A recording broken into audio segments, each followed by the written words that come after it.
காரியங்கள் அல்லாஹ்வுடைய தூதர் சொன்னாங்க, இதா மாத்தல் இன்சானு இன் கத்தா அன்ஹு அமலுஹு இல்லா மின் ஸலாஸ்.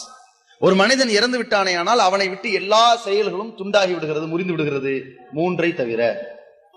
இல்லாமின் சதக்கத்தின் ஜாரியா, நிரந்தரமான ஒரு தர்மத்தை செய்கிறான், அது அவன் இறந்ததற்கு பிறகும் நன்மை சேர்த்து கொண்டே இருக்கும். உலகத்துக்கும் அவனுக்கும் இடையில ஒரு கனெக்ஷன் இருக்கும்.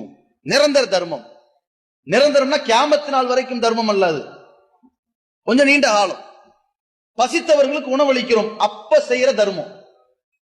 இது தெரு மக்களுக்காக வேண்டி ஒரு குடிநீர் தொட்டி வைக்கிறோம், இது ஒரு கொஞ்சம் லாங் லைஃப் தர்மம். இந்த ஏரியால ஒரு பள்ளிவாசல் இல்ல, கொஞ்ச காலத்துக்கு என்ன செய்யலாம், உங்க வீட்டு மாடிய இங்க தொழு நடத்துங்க வாப்பா, இது தற்காலிக தர்மம். பள்ளிக்கு இடம் பிடிக்கிறாங்க, இந்த அள்ளி கொடுக்கறேன் கட்டுங்க பள்ளிய, இது சற்று நிரந்தர தர்மம். இந்த மாதிரி நீடித்த தர்மங்கள் இருக்கிறது பாருங்க. நாம இறந்ததற்கு பிறகும் நன்மையை சேர்த்து கொடுத்துக்கிட்டே இருக்கும். அதே மாதிரி அல்லாஹ்வுடைய தூதர் சொன்னாங்க, வலதின் சாலிஹின் எதுவுலகு, பெற்றோருக்காக பிரார்த்தனை செய்கின்ற பிள்ளை, நல்ல பிள்ளை. நாம் இறந்து விட்டோமே ஆனால் நமக்காக வேண்டி, இறைவா என்னுடைய தகப்பனாரை நீ மன்னிப்பாயாக, என்னுடைய தகப்பனாருடைய பிழைகளை பொறுத்துக் கொள்வாயாக, அவருக்கு நல்லருளை வழங்குவாயாக என்று சொல்வானே ஆனால், அந்த தகப்பன் இணை வைக்காதவனாக இருப்பானே ஆனால் அந்த மன்னிப்பு போய் சேர்ந்துகிட்டே இருக்கும்.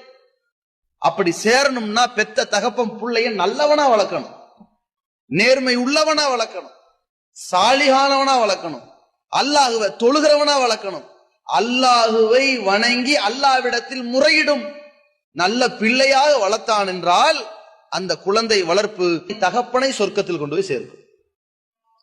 இதெல்லாம் மரணத்திற்கு முன் நாம் தயாரித்துக் கொள்ள வேண்டிய விஷயங்கள். அதே போல இன்னொன்றை சொன்னார்கள், இல்மின் யுன்தஃபௌ பிஹி, பயனளிக்கும் கல்வி. நாம் அடுத்தவருக்கு கற்றுக் கொடுக்கிற கல்வி பாருங்க, பயனளிக்கும் கல்வி. பயனளிக்கும் கல்வினா குர்ஆன் ஓது கற்றுக் கொடுக்கின்றோம், அதுவும் பயன் தரும் கல்விதான். ஈருலகத்திற்கும் பயன் தரும் கல்விதான். வணக்க வழிபாடுகளை கற்றுத்தருகிறோம், ஈருலகத்திற்கும் பயன் தரும் கல்விதான். மார்க்க சட்டங்களை சொல்லிக் கொடுக்கின்றோம், ஈருலகத்திற்கும் பயன் தரும் கல்விதான்.